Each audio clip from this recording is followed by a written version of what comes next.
reached the top and turned soundlessly to look down the hall. The guest room door was ajar. He had left it shut. From downstairs came the steady murmur of Susan's voice. Walking carefully to avoid squeaks, he went down to the door and stood in front of it. The basis of all human fears, he thought. A closed door, slightly ajar. He reached out and pushed it open.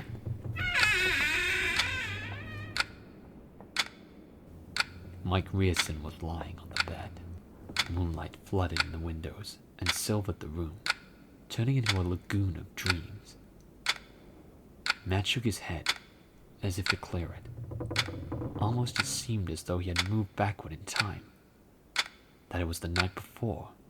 He would go downstairs and call Ben, because Ben wasn't in the hospital yet. Mike opened his eyes.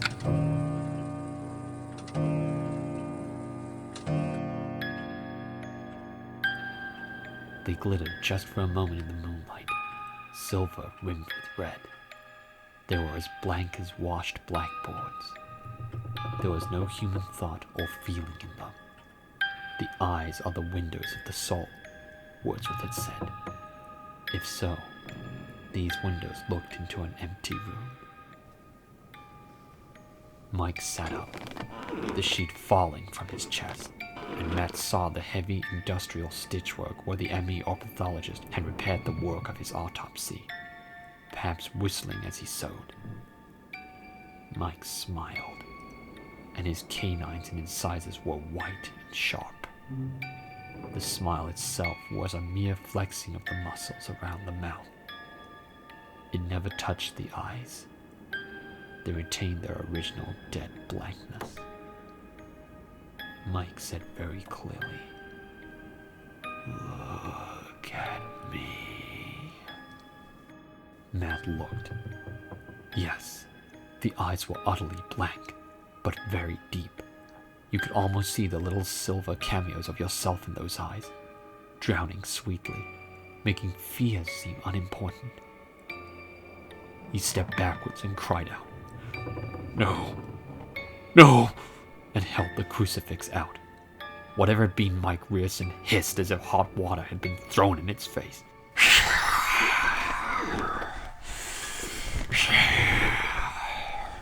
Its arms went up as if to ward off a blow. Matt took a step into the room. Rearson took a compensatory one backward. "Get out of here," Matt croaked. "I revoke my invitation." Rearson screamed, a high, ululating sound full of hate and pain.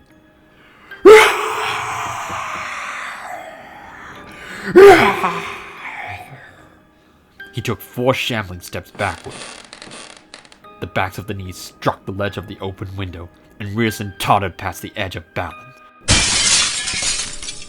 "I will see you sleep like the dead, teacher." It fell outward into the night, going backward with its hands thrown out above its head, like a diver going off a high board.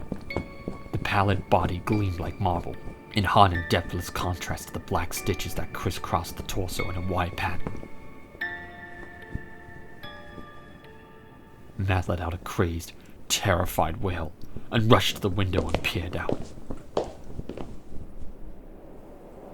There was nothing to be seen but the moon-gilded night, and suspended in the air below the window, and above the spill of light that marked the living room, a dancing pattern of motes that might have been dust. They whirled, coalesced in a pattern that was hideously humanoid, and then dissipated into nothing. He turned to run, and that was when the pain filled his chest and made him stagger.